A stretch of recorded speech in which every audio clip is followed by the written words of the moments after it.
রে সোনা, তুই কিসের জন্য কান্না করছিস?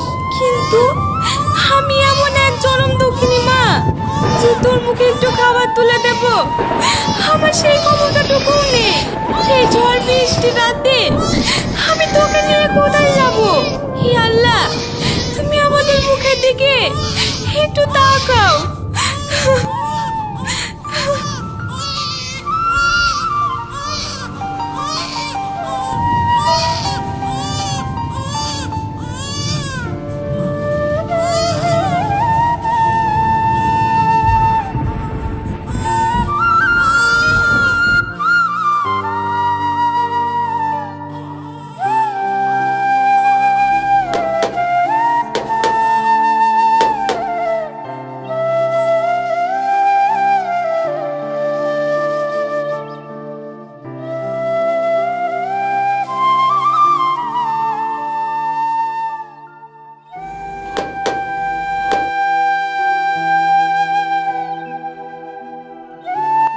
বাবু, আমাদের একটু সাহায্য করেন না। আমার কোলে ছোট্ট একটা বাচ্চা, এই দুর্যোগের রাতে যদি একটু জায়গা দেন। না না, এখানে কোনো জায়গাটাকে হবে না।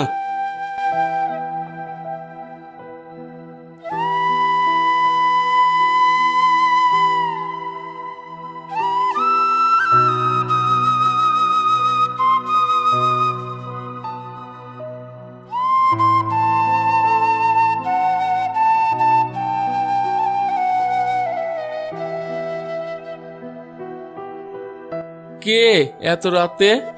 আমি চাচা। আমি মানে? তোমাকে তো ঠিক চিনলাম না। আপনি আমাকে চিনবেন না, দয়া করে বলছি আপনি একটু আমাকে সাহায্য করেন না। এ কি, তুমি এটা কি করছো? আমি তোমাকে কি সাহায্য করতে পারি বলো? আসলে দুর্যোগের রাতে আমার এই বাচ্চাটাকে নিয়ে কোথায় যাব বুঝতে পারছি না। আর তাছাড়াও ওর খুব খিদে পেয়েছে, আমার কাছে দুধ কেনার মতো টাকাও নেই। তাই যদি আমার বাচ্চাটাকে দুধ আর আজকে রাতটা থাকার জন্য যদি একটু আশ্রয় দিতেন। বেশ, তবে তুমি আমার সাথে ভিতরে এসো।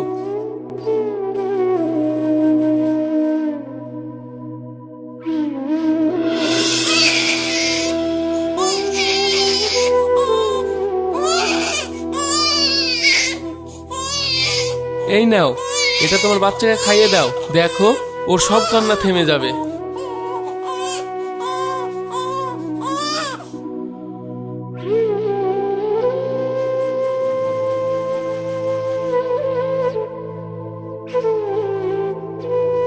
বলেছিলাম না, এটা খাওয়ার পর ওর সব কান্না থেমে যাবে।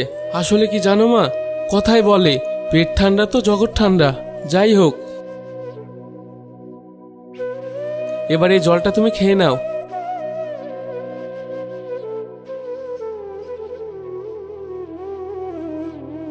আপনাকে যে কি বলে ধন্যবাদ জানাবো সেই ভাষায় আমি খুঁজে পাচ্ছি না। ধন্যবাদ জানানোর কোনো দরকার নেই। এবার বলো তো দেখি, এই ঝড় বৃষ্টি দুর্যোগের রাতে তুমি একা একটা বাচ্চাকে নিয়ে অসহায় হয়ে ঘুরে বেড়াচ্ছ? আসলে সবই হলো আমার কপালের দোষ। কপালের দোষ মানে? হ্যাঁ, আমি একজন জনম দুঃখিনী মা। নইলে কি আজ আর আমার আর আমার সন্তানের সবকিছু থাকা সত্ত্বেও এইভাবে অসহায় হয়ে রাস্তায় রাস্তায় ঘুরে বেড়াতে হয়? আমি ঠিক বুঝলাম না মা, সব থাকার শর্তেও মানে? আসলে একদিন আমারও ঠিক এরকম একটা সাজানো গোছানো সংসার ছিল। বৌমা, বৌমা তাড়াতাড়ি এসো। আর কতক্ষণ? দাঁড়াও দাঁড়াও, এই তো সবে 1 ঘন্টা 5 মিনিট 34 সেকেন্ড হলো।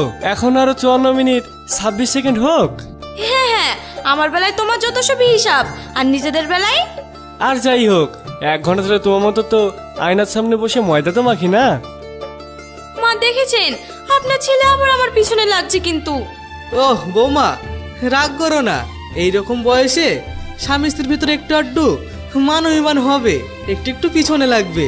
আমি যখন ওই বয়সে ছিলাম তখন আমি কত তোমার শাশুড়ির পিছনে লেগেছি, কি আর বলবো তোমায়। থাক থাক অনেক হয়েছে, তোমাকে আর বুড়ো বয়সে অত যৌবনের গল্প শোনাতে হবে না। ওইদিকে আবার লেট হয়ে যাচ্ছে, ওরা বারবার ফোন করছে। হ্যাঁ মা চলুন, আমি পুরোপুরি রেডি। হ্যাঁ হ্যাঁ, রেডি তো হয়েছো? দেখে তো মনে হচ্ছে বিয়ের অনুষ্ঠানে নয়, বিয়ে করতে যাচ্ছো। মা দেখেছেন, আপনার ছেলে আবার আমার পিছনে লাগছে। বেশ বেশ অনেক হয়েছে, এবার চল।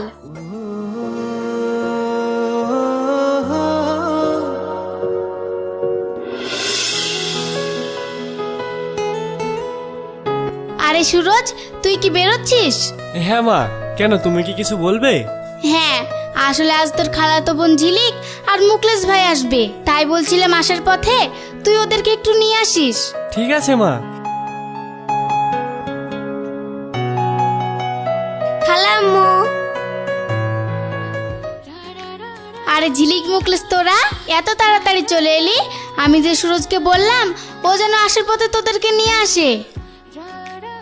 আসলে কি বলো তো খালা আম্মা, আমরা যে ট্রেনে আসবো বলছিলাম না, সেই ট্রেনটা নাকি আসতে লেট করবে, তাই আমরা আগের ট্রেনে চলে আসলাম।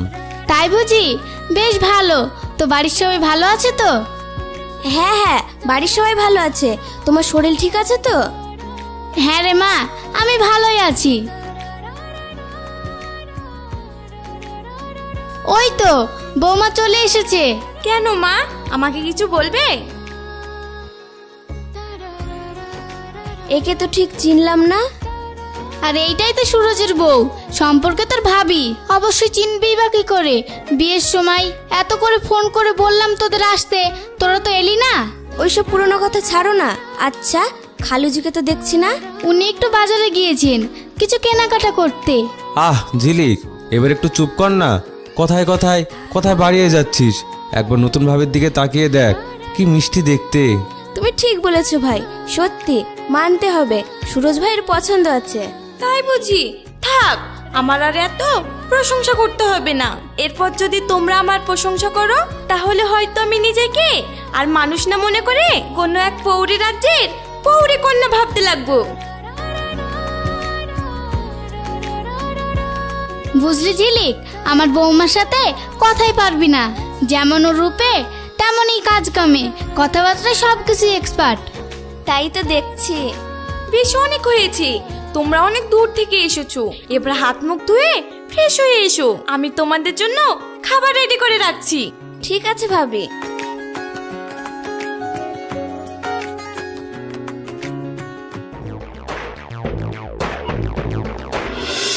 আরে ঝিলিক, তোর তো দেখছি সুরজের বউকে খুব পছন্দ হয়েছে। পছন্দ না ছাই, যতক্ষণ ওই মেয়েটা আমার সামনে দাঁড়িয়েছিল ততক্ষণ আমার গা জ্বলে যাচ্ছিল। তবে একটা কথা মানতে হবেই, তুই খুব ভালো অ্যাক্টিং করিস। সত্যি বলছো ভাই? সত্যি বলছি, তুই এইভাবে চালাতে থাক, তাহলে দেখবি আমরা খুব শীঘ্রই সুরজকে আমাদের হাতের মুঠোয় করে এই সব সম্পত্তির মালিক আমি আর তুই হব। সত্যি আমি যে সুরজের হব, সেটা ভাবলেই আমার কি যে আনন্দ হয় বলে বোঝাতে পারবো না।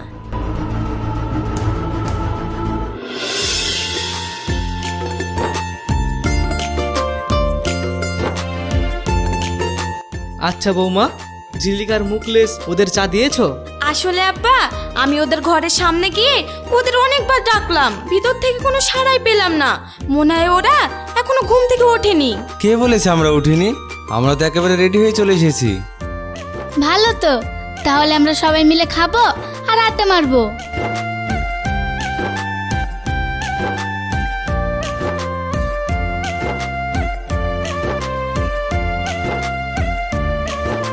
বেশ, তাহলে আমি এবার যাই। আজ তো রবিবার, তোর অফিস ছুটি, তাহলে আবার এখন কোথায় যাবি? আসলে মা বলছিল কিছু টুকটাক জিনিস লাগবে, সেইগুলো কিনতে যাবো আর কি। বেশ, তাহলে আমিও তোর সাথে যাই, চল। অনেকদিন হলো দুজনে মিলে একসাথে ঘুরিনি। ভালো তো, দুই ভাই মিলে ঘুরে আয়।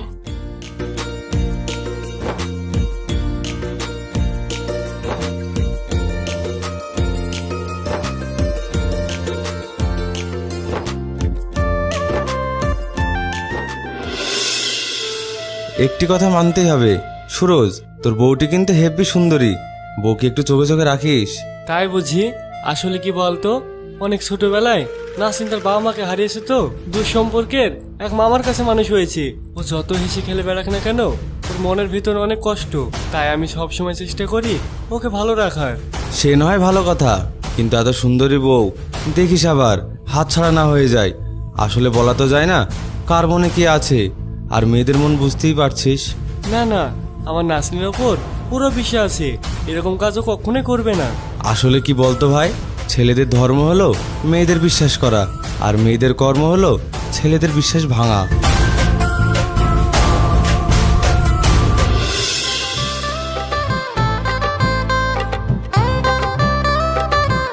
বাবা, আজ দেখছি মনে খুব পিরিত জেগেছে, হঠাৎ করে চোখ ধরছো, কি ব্যাপার? এটা আমি তোমার জন্য নিয়ে এসেছি। বাহ, এটা তো খুব সুন্দর। তোমার পছন্দ হয়েছে? অনেক পছন্দ হয়েছে, এটা সত্যিই খুব সুন্দর। তবে এটা সৌন্দর্য আরো বৃদ্ধি পেতে চাও যদি, এটা তুমি আমার আঙুলে নিজের হাতে পরিয়ে দাও।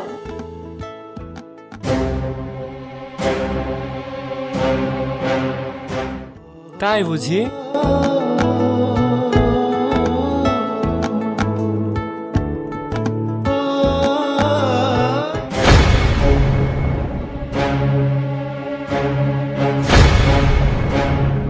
কি ব্যাপার, তোকে এরকম দেখাচ্ছে, কি হয়েছে? আচ্ছা ভাই, আমরা এখানে কি করতে এসেছি বলো তো? কেন তুই হঠাৎ এরকম প্রশ্ন করছিস? আহ, এত কথা না বাড়িয়ে বলো না।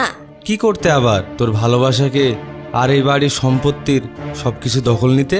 তাহলে আর দেরি করে লাভ নেই, যত তাড়াতাড়ি পারো তোমার কাজ তুমি শুরু করো, আমার আর সহ্য হচ্ছে না। ও এই ব্যাপার, বেশ, তুই আর চিন্তা করিস না, আজ থেকে আমাদের মিশন শুরু।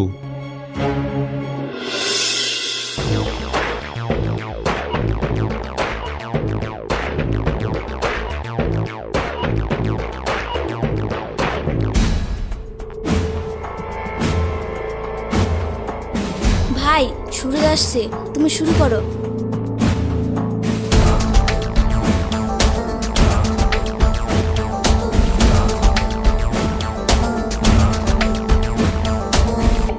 হ্যালো নাসরিন ভাবি, বলছি তুমি এই সময় ফোন করছো কেন? এখন তো সুরজের আসার সময় হয়ে গেছে, ও যদি এসে দেখে তাহলে কি ভাববে বলো তো? কি বললে? সুরজ কি বললো না বললো তাতে তোমার কোনো কিছু যায় আসে না? বেশ, তোমার যা ইচ্ছা।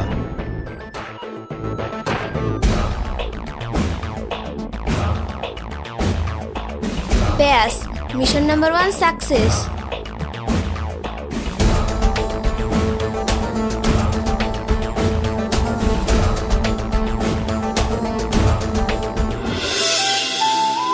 কি ব্যাপার, আজ এত বেলা হয়ে যাচ্ছে, বৌমা এখনো চা নিয়ে আসলো না যে?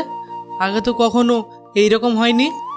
সত্যি আব্বা, তুমিও না, মানুষ সময়ের সাথে সাথে কত যে বদলে যায়। আর তাছাড়াও এতদিন দেখোনি, আজ দেখবে, যায় না এরপরে আর কত কি দেখতে হবে। প্রথমে আমি তোমাদের কাছ থেকে ক্ষমা চেয়ে নিচ্ছি এত দেরি হওয়ার জন্য।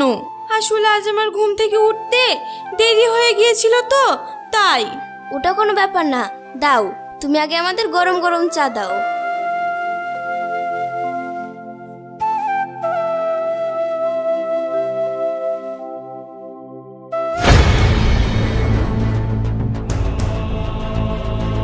এ কি, তুমি চলে যাচ্ছ? চা খাবে না? না, আমার চায়ের নেশা কেটে গিয়েছে।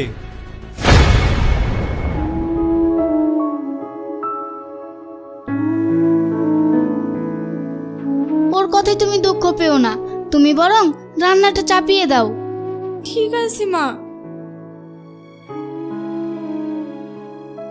দাঁড়াও দাঁড়াও, আজ রান্না ভাবি নয়, আমি তোমাদের করে খাওয়াবো। ও মা, তাই নাকি? তাহলে তো বেশ মজা হবে। কিন্তু কোনো কিন্তু না, রোজ তো তুমিই রান্না করো, আজ না হয় আমি তোমাদের করে খাওয়ালাম, এতে কি কোনো দোষ আছে? এ মা, না না, বেশ, তবে আমি না হয় তোমার হাতে হাতে হেল্প করে দেব। তার কোনো দরকার নেই, আমার সাথে আমার হেল্পার আছে তো, আমার ভাই। কে? আমি? হ্যাঁ, ঝিলিক তো ঠিক বলেছে, তুমি নয় সুরজের কাছে যাও, ওকে দেখে মনে হলো ও তোমার উপর অভিমান করে আছে। যাও তুমি ওর অভিমানটা ভাঙিয়ে এসো। ভাই একদম ঠিক বলেছে। বেশ তবে।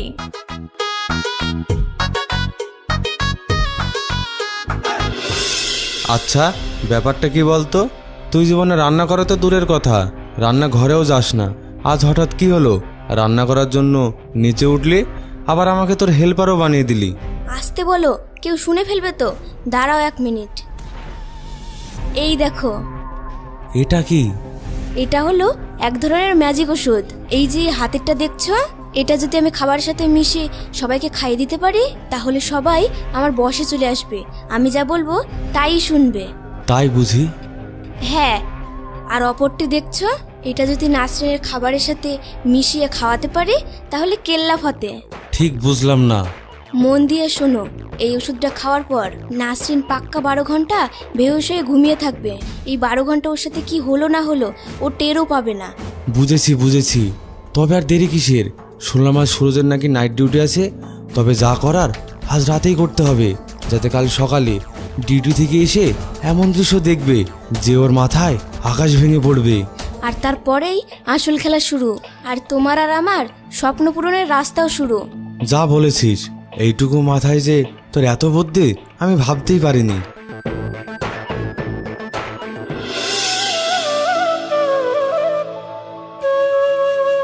দাও, আমি তোমার শার্টের বোতামগুলো লাগিয়ে দিই।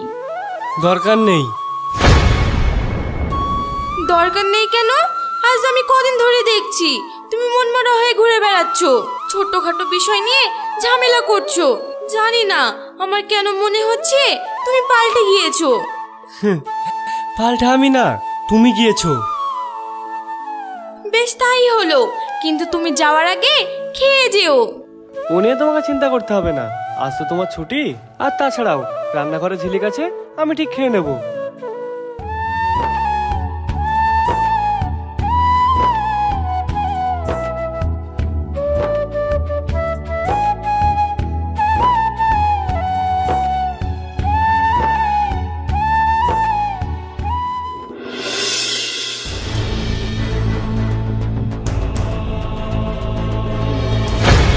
নাসরিন!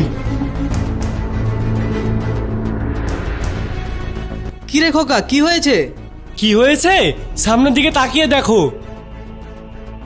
বৌমা! কি হয়েছে মা আপনার এখানে? আর এত চিৎকার করছেন কেন? চিৎকার করছে কেন? এই সমস্ত কি বৌমা?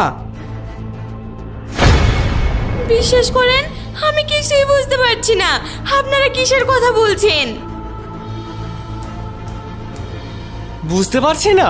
ঘরের ভিতরে নাগর নিয়ে রাত কাটাচ্ছ আর বুঝতে পারছো না?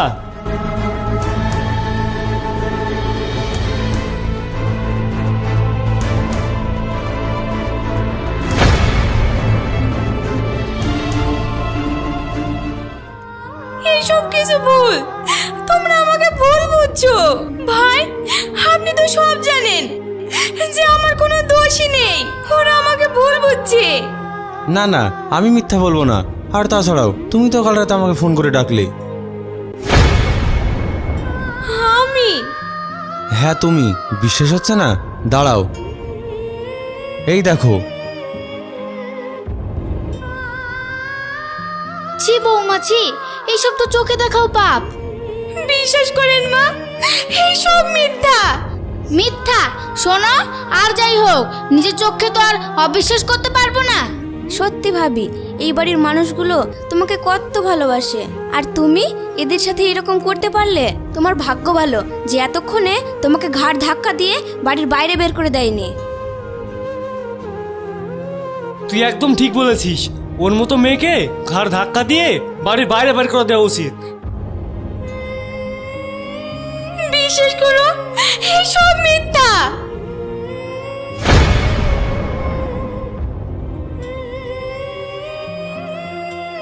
তোমরা একটিবার আমার কথাটা শোনো, আমি কিছু করিনি। তোমরা একটিবার আমার কথাটা শোনো।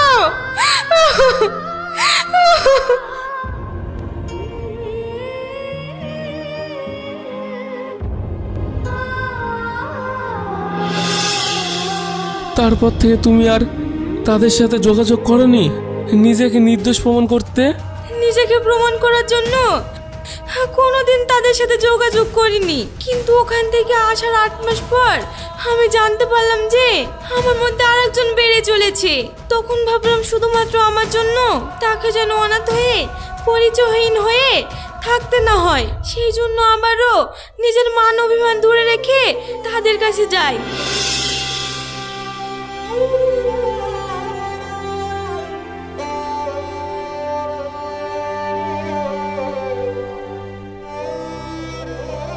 আপনি? হ্যাঁ আমি। আপনার কাকে চাই? আসলে সুরজ। ও সুরজ, হ্যাঁ হ্যাঁ আপনি ঠিক বললেন, কিন্তু ম্যাডাম এখন তো আর ওরা এখানে থাকে না। থাকে না? আসলে 3 মাস হলো ওনারা এই বাড়ি বিক্রি করে অন্য কোথাও চলে গেছে। এখন এই বাড়ির মালিক বর্তমানে আমি। আচ্ছা, ওরা কোথায় গিয়েছে সেটা জানেন? না ম্যাডাম জানি না। আর কিছু? না।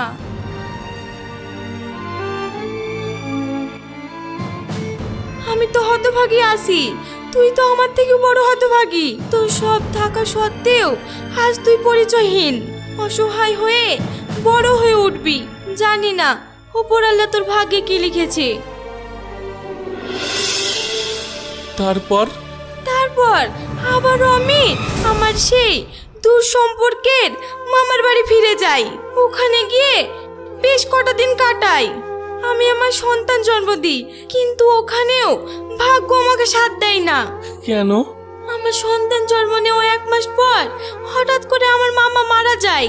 আর মামার অনেক ঋণ থাকায় পাওনাদারদের ঠিক মতো টাকা পরিশোধ করতে না পারায় পাওনাদাররাও আমাকে বাড়ি থেকে বের করে দেয় আর তালা লাগিয়ে দেয়। তারপর থেকে আমি আমার সন্তানকে নিয়ে রাস্তায় রাস্তায় ঘুরে বেড়াই। আর এত বড় পৃথিবীতে আমি আর আমার সন্তান সেই থেকে একা। কাঁদিস না মা, কাঁদিস না। কে বলেছে তুই একা? আমি আছি তো। আজ থেকে তোরা আমার সাথে এই বাড়িতে থাকবি। মানে? হ্যাঁ, এই বাড়িতে আমি একাই থাকি। আজ থেকে তুই না হয় আমার মেয়ে হয়ে আমার সাথে থাকবি। কিন্তু? কোনো কিন্তু না। তোরা এখানে থাকলে আমার কোনো অসুবিধা হবে না, বরং তোর বাচ্চার হাসি কান্নাতে আমার ঘরটা আলোয় ভরে উঠবে। আর দেখবি, যারা তোর সাথে এত বড় অন্যায় করেছে তার পাপের শাস্তি ঠিকই তারা পাবে। ওপরে একজন আছে। আপনি ঠিক বলেছেন। আমিও চাই যাদের জন্য আমার সন্তান আজ রাস্তা রাস্তায় ঘুরে বেড়াচ্ছে, একদিন যেন তারা তাদের পাপের শাস্তি ঠিক পায়। ঠিক আছে ঠিক আছে, এবার আমার নাতিকে একটু আমার কোলে দিয়ে দিনে দেখি। কতক্ষণ ধরে ওর ওই চাঁদের মতো মুখটি দেখে আমার ভিতরটা খাপ খাপ করছে ওকে নেওয়ার জন্য।